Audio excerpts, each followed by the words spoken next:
The Captive, translated by Jen Hoffer. Festival of Zocotolhuetzi, or 10th month, dedicated to Xiuhtecuhtli, god of fire. Then they cast him into the fire, and the body of the brave warrior then writhed, blisters quickly formed. Fray Bernardino de Sahagún.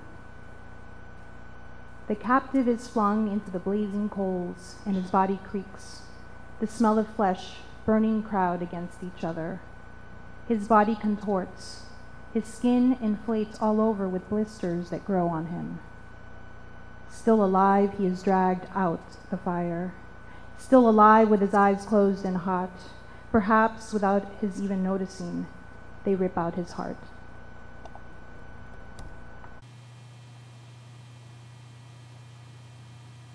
Es lanzado el cautivo a las brasas ardientes y su cuerpo rechina. Los olores a carne que se quema se agolpan.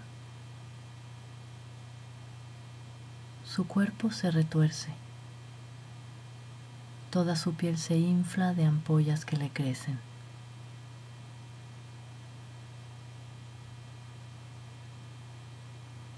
Aún vivo es arrastrado fuera de la fogata. Aún vivo, con sus ojos cerrados y calientes, tal vez sin que él lo note, el corazón le arrancan.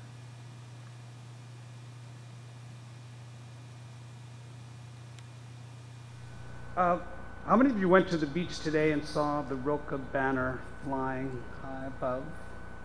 Well, it was a small airplane pulling a banner with the famous last line of Rilke's great poem, The Archaic Torso of Apollo. And as you know, that last line is, "You must change your life." For some reason, the banner did not have the 1-800 number. I was at the beach with some friends from out of town, and we were standing waist deep in the water. Rilke was flying overhead, and I was thinking, this is, oh, Miami. Nobody does a poetry festival like this, and I think we should thank Scott and Pete one more time on their final night.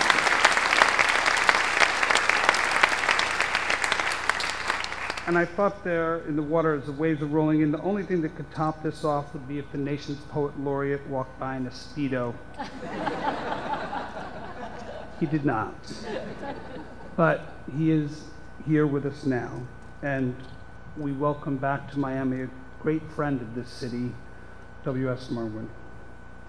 Though he lives in a rainforest in Hawaii, 6 time zones and 4,900 miles from here, he has actually been to Miami many times, and we thank him for coming back to help conclude the celebration of a month of poetry in the life of our city. Bill Merwin is a poet who understands Miami's cultural humidity, Latin, Caribbean, Anglo, bathing suit and bling, and trust me, he knows far more about our palm trees than you or I. He has won every major prize in American poetry. He's one of the great translators of Spanish language poets from Lorca to Neruda, born in New York City, and I'm told that he has finally produced his long-term birth certificates. He has traveled and lived throughout the world. He is a passionate environmentalist and one of our most eloquent advocates for peace. And he is someone whose work looks unflinchingly but offers an alternative to what the famous Trappist monk Thomas Merton called the violence of everyday living. No poet has told us more urgently how we're part of this fragile world, how everything is deeply interconnected, and how we will live or die by what we pollute, maim, destroy, or nurture. So I was standing in the ocean, I was thinking about Merwin's poems and how they flow without stop like water. Famously, his poems have no punctuation. And I read where another poet laureate, Billy Collins, asked Bill Merwin, how do you manage to transcend punctuation? And Merwin answered that eliminating punctuation rather than being liberating was actually an imposition of form. It made things harder not to have periods and the commas and the semicolons. And I thought about that. I thought making it harder for himself while making it look effortless. Perhaps that's where brilliance and a kind of glamour meet, in the modest, quiet, hard work of making things that are both beautiful and true.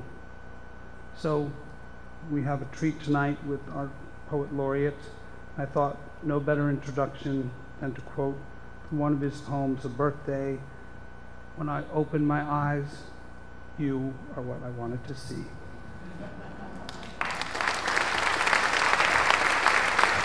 Although the stars watched from long ago. My mother said, I'm going now. When you are alone, you will be all right. Whether or not you know, you will know. Look at the old house in the dawn rain. All the flowers are forms of water. The sun reminds them through a white cloud, touches the patchwork spread on the hill, the washed colors of the afterlife that lived there long before you were born. See how they wake without a question, even though the whole world is burning.